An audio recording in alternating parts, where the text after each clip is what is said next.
Hi, Bruce Parker here. It's Monday newsletter time again, and I wanted to talk about some things that have come up over the week. Number one, I had a great conversation with one of my clients, David Vigil. He gave me a good tip that I'm going to pass along. So this is his tip, not mine. As you know, I'm a big fan of staff meetings. I think staff meetings should be done every week, every Monday. I begin the beginning of the week with them, 45 minutes in and out. Don't go out for lunch. Don't make a big deal about it. Right in the office, 45 minutes. What he does is he has a book that their whole office is reading. A book of his choice, passing along his philosophies to his team. And they'll read so many pages per week, and then at the meeting, they'll take a few minutes and discuss it. I think it's a great idea to keep the whole team on the same page and to introduce new philosophies. Secondly, the February 10-11 mastermind's coming up, and I want you to prepare for that. Please check in on the newsletter here and register now. Proteges, register. You don't pay, I know that, but still register so we know you're coming for a seat, and also get the hotel information. Those of you that need to fly, make a plan now early so you can stay. The hours are Friday. We begin at 1 p.m. in the afternoon, and we complete around 8 p.m. that night. Saturday, 8:30 a.m. till 5. You can fly in Friday morning, but be in the room by 1, so you can start with everybody else, and then you can leave after 5 or Sunday morning if you have to. But stay for the whole time because it keeps the energy up, it keeps the learning going, and it helps everybody get the best results, including yourself. Okay, so that's coming up February 10-11. Lastly, my book, The Social Outcast, is finished. It's a book that I've written. It talks about me when I was originally a patient. I got injured when I was young. I went through my high school years being subluxated, and I talk about that. I found a chiropractor when I was older. I went through the transition of becoming a chiropractic patient to a chiropractor, to starting a practice, which I say practicing a vitalistic discipline in an allopathic world, mechanistic world. It was challenging for me. Today we have our challenges. We seem to have, every year there's a new challenge. Right now it's like Obamacare, insurance is changing.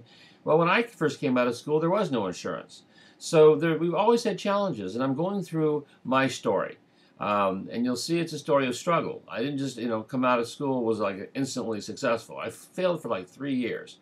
I talk about how I used to play poker as an augment of my income back in those days, and how I applied poker to chiropractic practice. So it's a different story, as you know. I would always kind of like mix things up. So The Social Outcast, I'm going to ask 10 people if they would like to read it now. It's not ready. I'm not going to publish it yet. So in that situation, I would like you to read it, and in exchange for letting you read it, I'd like you to give me a one-paragraph summary. I mean, you liked it, you didn't like it, you saw some things you would change, or I missed something I should add. In other words, give me your input, to make the book even better. The book is for the chiropractic profession. It's designed for the people right now that are struggling, to help them understand how to get through it. It's designed for those that are plateaued in practice and how to take it to the next level. It's designed for the chiropractic success, getting our profession out into the world. So it's a book to share, and hopefully I want it to be relevant to our profession. They can use it. It's not a how-to book. It's a novel, but it's a novel with stories and with lessons. So if you'd like to read it, right there in the newsletter, it shows you how to respond to it. I'm asking you to read it in 2 weeks if you can, so I can get this thing finished. I would like to use if you give me a testimonial, I'd like to use your testimonial either on the book jacket or on the website page. And again, I really value your feedback. I want to know if the book's relevant. I want to make sure that there's something here that you feel would benefit the profession before I commit professional suicide and actually, publish it and put it out there.